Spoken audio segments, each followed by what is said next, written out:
umaga, narito na ang pinakahuli sa lagay na ating panahon ngayong araw ng linggo, ikadalawampung araw sa buwan ng Hunyo taong 2020. Narito ang ating pinakahuling satellite image kung saan may minomonitor pa rin tayong bagyo sa labas ng ating Philippine Area of Responsibility. Ito ay nasa tropical storm category na at merong international name na Mekhala. Ito ay galing sa bansang Thailand. Kaninang alas 3 ng madaling araw, huli itong namataan sa layong 1,665 kilometers silangan ng southeastern Luzon. Nagtataglay ng lakas na hangin na 75 kilometers per hour malapit sa sentro at bugso na abot sa 90 kilometers per hour. So, posible nga itong pumasok na ng ating Philippine Area of Responsibility ngayong late afternoon until tomorrow.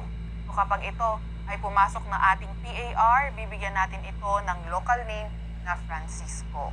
Ngayong araw naman ay wala pa naman itong direktang epekto sa kahit na anong parte ng ating bansa, pero yung kanyang trafo extension ay nagpapaulan na sa ilang area silangan nga netong eastern ng Visayas and Mindanao. At ipapakita nga natin yan sa mga susunod na slide.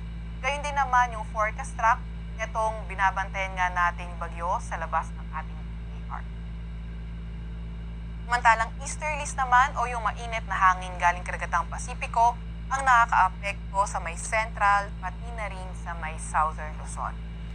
Para naman sa lagay ng panahon ngayong araw, inaasahan natin sa Metro Manila at buong Luzon yung bahagyang maulap hanggang sa maulap na papawirin at mga tsansa ng mga localized thunderstorms. Gayunpaman, bukas, which is Sunday, until Monday ay posibleng maging maulan sa lugar ng Palawan. Pagdating ng Tuesday, posibleng maging maulan sa may area ng Calabarzon, Mimaropa at sa may Bicol region. At pagdating naman ng Wednesday, ay posibleng maging maulan na sa may Metro Manila, sa may kanlurang bahagi ng Central Luzon, Calabarzon, Mimaropa at Bicol region. Kaya patuloy pa rin tayo mag-antabay sa mga ilalabas na update ng Pag-asa.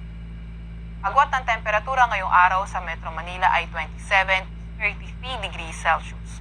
18 to 26 degrees Celsius sa may Baguio at 26 to 34 degrees Celsius naman sa may Legazpi.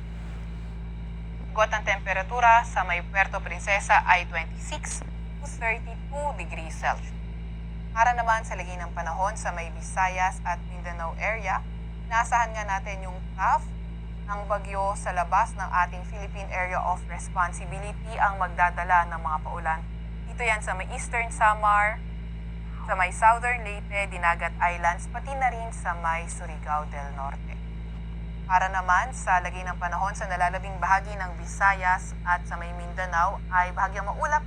Hanggang sa maulap na papawirin na ating inaasahan, may mga tsansa pa rin ng mga localized thunderstorms. Yung mga kasamahan natin, Regional Services Division patuloy na maglalabas ng thunderstorm advisory o hindi kaya rainfall advisory kung kinakailangan. So, nakikita natin bukas, which is Sunday until Monday, posibleng maging maulan sa may Visayas, pati na rin sa may Mindanao. Pagdating naman ng Tuesday, posibleng maging maulan dito na lamang sa may area ng Visayas at pagdating ng Wednesday, sa kanlurang bahagi na lamang ng Visayas. So, mahaba-haba yung 3 to 5 days. Kaya patuloy pa rin tayo mag-antabay sa mga ilalabas na update ng Pag-asa.